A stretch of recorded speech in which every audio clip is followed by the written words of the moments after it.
Hello, good afternoon, and welcome to the Midday News on 3FM 92.7. My name is Beatrice Adu. The news is also live on Kazmi 107.1 FM and across the country at 3news.com. Coming up in the next 30 minutes.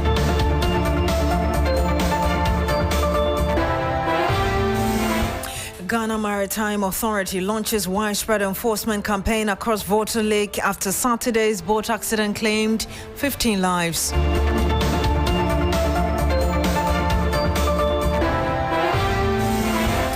Also coming up, small-scale miners task force begins a clampdown on illegal mining activities. But is this illegal? This afternoon, we'll be engaging the National Anti-Illegal Mining Operations Secretariat, NIMOS.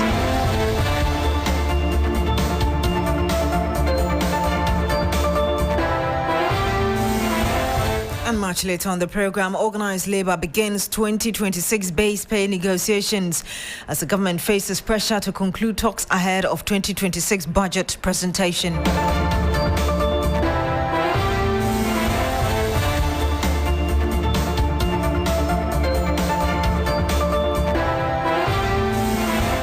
Thank you very much for joining us this afternoon. Now, one person has been confirmed dead following chieftaincy clashes between two communities in the Ahanta West municipality. A gentleman who accompanied the chief of Butre to another community known as Asemko was butchered to death, sparking reprisal attacks from residents of Butre. They went to burn down structures at Asemko, leaving residents displaced. Following this, the Member of Parliament, Mavis Kukwa Bisu, has visited the town and called for peace and end to chieftaincy dispute. She says it is high time that the Ahanta West constituency was positioned to attract investment. Let's speak to Christian Yale, who's been following this development. Chris, what more can you tell us? Hello, Christian Yale, can you hear me? Yes, I can hear you, Beatrice. Yes, what more can you tell us regarding this developing issue? What we know is that when you get to the Ahanta West constituency, it is one that has had a long-standing history about chieftaincy dispute and controversy. So when you even talk about the overlord of the Ahanta Kingdom, Otumfo Bedibon, so the head was chopped off by the Dutch during the colonial days and has not been buried yet. It is all around chieftaincy issues. Over the past week, a story broke about how one chief from one community known as Butre and the family members were going to visit another, a team of the other family in the other town, which is Asemko. And once they arrived in Asemko, one gentleman who was accompanying the chief from the other town, which is Butre, was butchered to death. And so once the news reached the residents of Butre that their chief has been attacked, they also organized themselves and that resulted in some reprisals in the Asemko community. As we speak right now, Beatrice, when you get to that community, it is actually turned into a ghost town because all activities in the Asemko community, in the Ahanta West municipality, have been halted as a result of that. You see that the chief's palace in that small community, as well as other structures in the community, have all been burnt down, which prompted the need for the Member of Parliament, maybe Kukwa Bisu, to visit the community to gain first-hand information and also to encourage the chiefs and the traditional leaders to be united to fight for a common cause for the development of the Ahanta West municipality and their communities as well. What more can you tell us about this latest, incident beyond what you just said? Yes, what we know also is that Ahanta West carries and hosts a lot of companies, so Mantrak and a lot of those mining companies are situated in, and you can even mention it as the Ahanta land from Esikado Keten all the way to the Ahanta West community, getting closer to Takwan Swaye municipality. And so as part of her visit, the MP has also appealed to these companies that are sited on the Ahanta land to contribute to the development of the area. You have some universities like the Takwari Technical University that have their satellite campus on the Ahanta West constituency, but you do not see the same development reflecting. However, you see more of the chieftaincy discrepancies and the conflict and the communal conflict that mostly retard growth in the area, and she is, for instance, determined, according to her, to more or less change all of this narrative to ensure that the constituency, which hosts the 3-point oil reserve and the rest, is given the necessary facelift and development that it deserves, and not some of these ugly stories that tend to come out of the place. Thank you very much, Christian Yale. He's a parliamentary correspondent bringing us an update on this very issue. Let's listen to the Member of Parliament for the area, as he just told us, Mavis Kukwa Bisu, speak exactly on this development. Telling them that it's about time we stop. We've killed each other enough. The youth have suffered. Now, this town, when you come here, the old men are gone. The old ladies, they are fled. The children, they are supposed to be in school. Today's Monday. They are not here. They are all somewhere in the neighboring communities. It is not fair even for the kids because of adults' action or something. So I think that it's about time we stop and then start sacking them and telling them that in the end, everything belongs to God. It doesn't belong to us. Whether you fight or not, you die and leave it. So we should allow peace in Hunter West. We should allow unity to foster in Hunter West, so that if somebody has their penny or pound or cedis and they want to come and invest in Hunter West, they will feel free to come. Because right now, if somebody hears about this and they have plans of coming to Hunter West, they won't come. I was talking to some of you guys earlier that look at the beautiful beach that we have. Look at the islands. These things can be turned in tourism to make money for Hunter West. Why are we destroying it? So I'll just end here. And you had the Member of Parliament for Hunter West, Mavis Kukwa Bisu. Earlier you heard our parliamentary correspondent Christian Yale.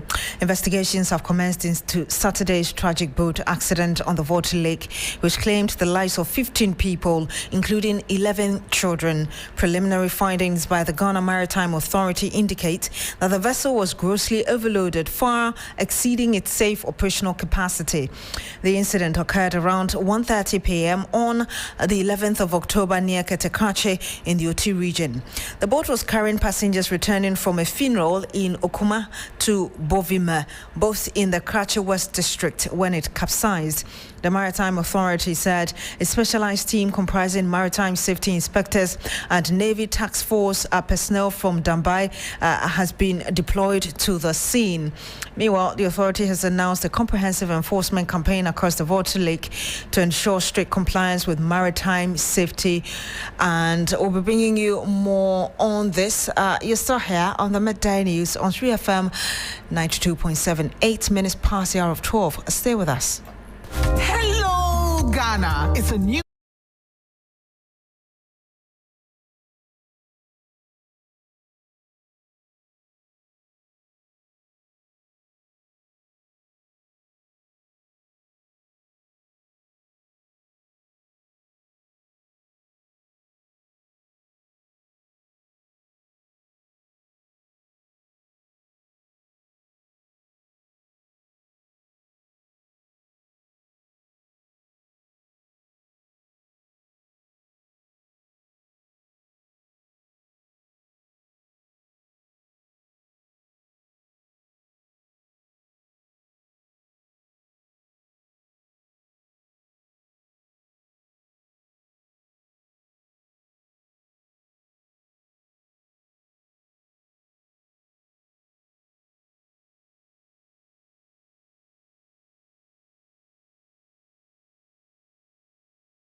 Now, the fight against illegal mining, popularly known as Galamsey, appears to be taking a new turn with fresh measures and interventions from the government and related agencies. Minister for Lands and Natural Resources Emmanuel Amakofibua says a new legislative instrument has been prepared to replace the existing LI 2462. In an interview on Hot Issues, the minister explained that the new regulation, expected to be approved by Parliament when it reconvenes, will strengthen the government effort to combating illegal mining. I'm very happy to tell you that within 9 months, we are 90% complete in terms of basically changing completely our laws, the mining law at 703. We've traveled, learned the bread of the country, engaged the stakeholders, and fundamental changes that allow us first to empower our chiefs and to hold them responsible. by law is going to be in place in the new proposals that we have. We are also going to try to make sure we change the system. It's not only large-scale company who should be held responsible when they fail to do reclamation. Small-scale mining companies must also be held responsible by making sure they put up a bond. And you heard the Lands and Natural Resources Minister Emmanuel Ama Kofi Boa speaking on hot issues. Meanwhile, the Vice President, Professor Nana Jane Opoku-Agyeman, has reaffirmed the government's determination to end illegal mining. She says that new measures are being introduced to ban mining in forest reserves and river bodies. The Vice President made the remarks when she met with the Ghanaian community in Belgium. We are working towards banning mining in water bodies. We've been mining gold forever. How come all of a sudden all our waters were polluted? The water sources are normally in our reserve portions. And that's the reason why those areas are reserved forests. Now, when you give that to some who can even will it to his family, you all know what I'm talking about. So it becomes a family property. A bill is being prepared to reverse what we saw and to ensure that the people are moved out of these areas. And you had the Vice President, Professor Nana Jane Opoku-Agyeman. In recent days, the National Anti-Illegal Mining Operations Secretariat, NIMOS, the government's main task force against Galamsey, has intensified its activities, raiding illegal mining sites, arresting suspects and seizing equipment. Despite the government's directive for other stakeholders to halt operations, the National Concerned Small-Scale Miners Association of Ghana, which also runs an anti-Galamsey task force, launched an operation over the weekend at the Nyame Domso camp near Mankraso in the Ahafua southwest districts of the Ashanti region. The operation aimed at clamping down on illegal mining activities along the river Mankram forms part of the group's ongoing efforts to promote responsible and legal small-scale mining while supporting the government's nationwide campaign to protect water bodies. Philip Bauer, a member of the task force committee, accused some elders of the Nyame Domso community of shielding illegal miners for personal gain. Ghana, there's nowhere in Ghana that you can go and perform any activity on a river body close to the town without speaking to the people in the village for some kind of rituals. So therefore, so far as activities are being undertaken here, they are in the known, and we can say that they are involved, for which reason they are not taking any action. So they are complicit. We have warned them. We are not going to massage the issues. We are saying it as it is. We have warned them that they are perpetuating the actions we have seen. As you can see, this is the river in Mankind. It joins the river Ofin at a point.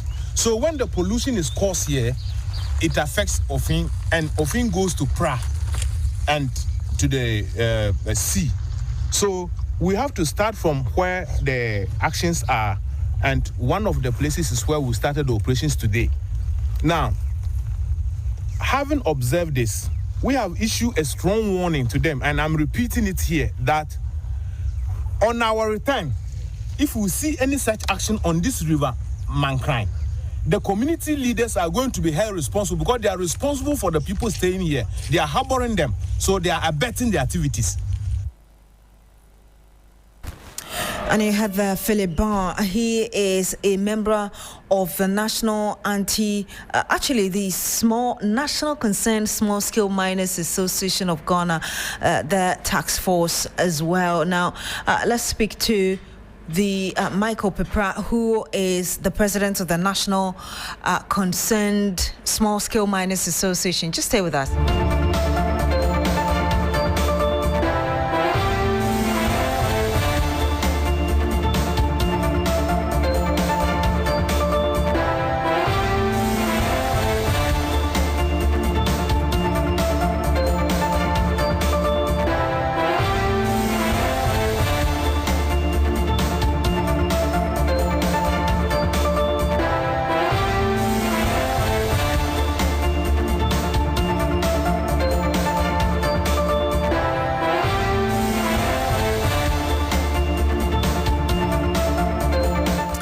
And you're still here on the Midday News on 3FM 92.7. Let's speak to Pakwasi Shandov. He speaks for the Lands Ministry. Good afternoon to you, sir. Thank you very much for joining us. Yeah, it's a pleasure. Good afternoon. Yes, I don't know whether you heard about the small-scale miners and their task force as well going into the forest in clear breach of what the Lands Ministry has proposed. I'm just wondering what your reaction will be to this. The National Small Scale Miners Association is a private outfit, and what they do basically is to aggregate the concerns of their members. It is happened recently that we heard that they too had developed a task force that is supposed to, under the circumstances, be, as it were, like a peer review mechanisms to ensure that their members do what is right. We have reached out to them. We are in conversation with them on how to harmonize that initiative with the existing structure that the ministry has already outdoored. In terms of substance, their intent is good. Their intent is commendable. It's extremely laudable. What, however, we do not want is a multiplicity of outfits that would be seeking to do the same thing, especially when already there is an authorized structure, the National Anti-Illegal Mining Operations Secretariat. But like I said, the intent is good, and so we have had conversations with them on how best to collaborate so that we do not have, as it were, too many outfits seeking to do the same thing. So how best to collaborate? So do I hear you say that you want them off for 9 months exclusively to do the work, as we heard earlier? A collaboration is not the same as kicking a party off. That is supposed to be your own deduction. I am saying that we are in conversations with them because the substance and the thrust and essence of their initiative is commendable. Ultimately, it would all culminate in government efforts to fight illegal mining. What you don't want, however, yes, I is think a I got lack of... Mr. Shandov, I think I got the explanation. What I'm asking is, if you ask of collaboration, are there men also going to be with the task force to work, or perhaps they are going to be in the background providing information, for instance, to NIMOS? Now, those details can only be concluded and provided after our conversation with them is finalized. What I'm saying is that we have taken note of their initiative, we have discussed and reached out to them, and so the outcome subsequently should be communicated. Thank you very much. And you had that Pakwasi Shandov. He speaks for the Ministry of Lands and Natural Resources.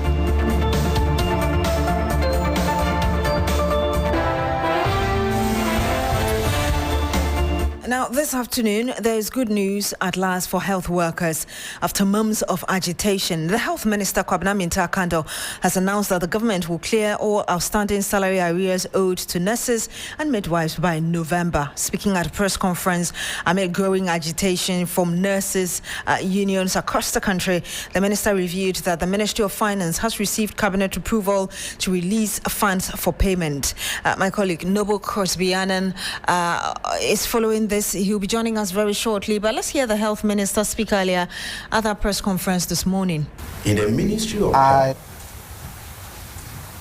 we inherited a situation where about 13,500 nurses and midwives had been recruited and posted without financial clearance. Out of the about 13,500, as I speak to you, about 7,000 out of the 13,500 are being paid. They are on the payroll and they are being paid. As I speak to you now, that about 6,500, that will add up to the 7,000 already being paid, making 13,500. That allowance, that's over 6,000.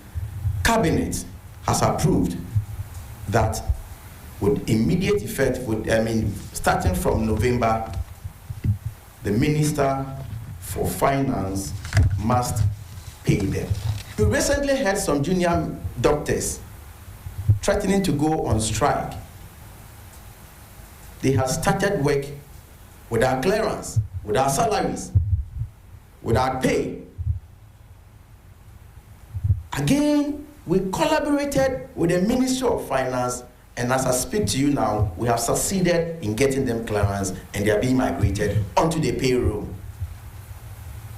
We had about 800 medical doctors who had finished their housemanship, but they were still at home without clearance. As I speak to you now, the Ministry of Finance has issued clearance, and all these medical doctors are going to start work with immediate effect.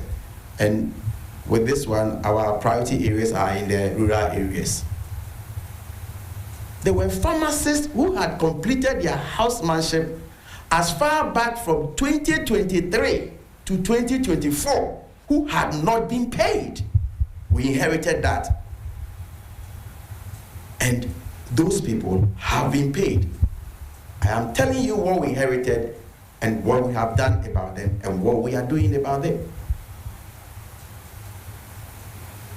We had more than 17,000 rotational nurses, allied health professionals who also didn't have clearance as far as their rotation was concerned. By the grace of God, we have secured clearance for these more than 17,000 health professionals. That was not the only thing. There were issues about conditions of service. You've heard them before. And so we had to onboard them gradually, because you'll agree with me that we also have a country to govern. And you heard the Health Minister, Kwabena Minta-Kando. Noble Korsbianan is my colleague who followed this press conference. He joins us live on the line. Noble, if you can hear me, I know that the Minister also talked about his request for amnesty for some nurses queried for using inappropriate words against him during street protests. If you can tell us more about that.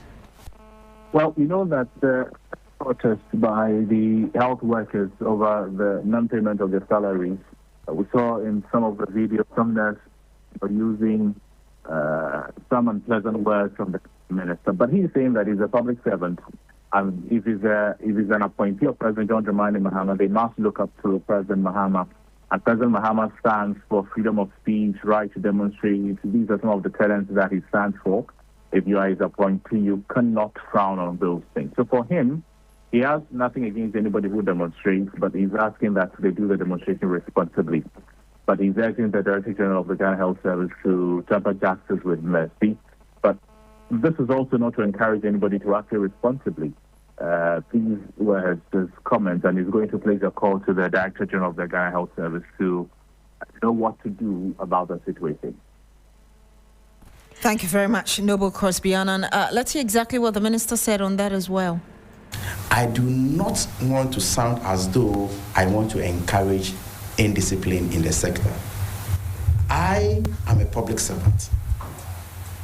And if His Excellency John Dramani Mahama is your president, you must always look up to him. Freedom of speech, your right to demonstrate, divergent opinion, are some of the tenets His Excellency the President upholds so high. And so you cannot be his appointee and frown on those things. And so I have absolutely nothing against anybody who demonstrates. But of course, as I stated earlier on, let us do that responsibly. And so I'll urge the Director General of the Ghana Health Service to temper justice with mercy. This is not to encourage anybody to act irresponsibly. But I think that this should not engage our attention. I will engage the Director General on phone and then try to appeal to him to... That doesn't stop any measures they are taking with respect to other things or any disciplinary actions they are taking in the sector or what have you. But I do not want it to be said that as though somebody openly expressed his or her opinion and she's being gagged And I heard that the Health Minister, Kwabena Minta Akando. Applicants for this year's National Service are racing against time to complete their registration processes following the reopening of portals by the National Service Authority last week.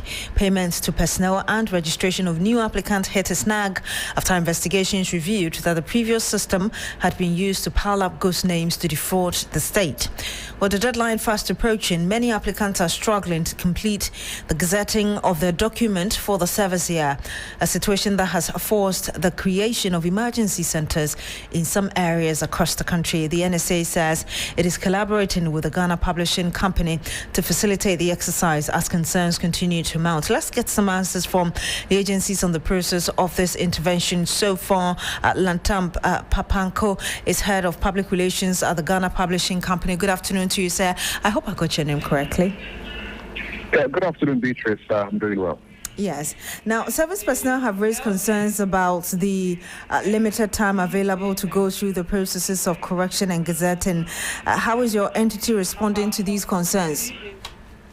Right. So we've decided to try and make the process very easy for national service personnel who have issues with correction of their names and correction of their dates of death.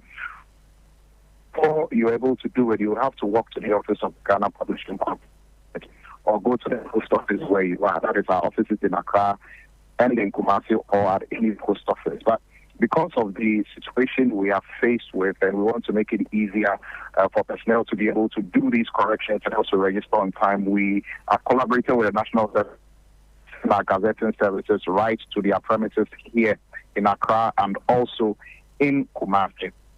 So what we have done is that now if you need to do a name change or to correct your date of birth to get your documents in order to register, you don't have to travel all the way to the Ghana to get your gazette done. You can just get your details there, get your gazette done there so that the processes can be seamless and easy for you. Because ordinarily, if you come, it will take you through. Hello, sir. If you can reposition. I'm sorry to interrupt, sir, but your line is breaking. If you kindly reposition yourself so we're able to hear you clearly.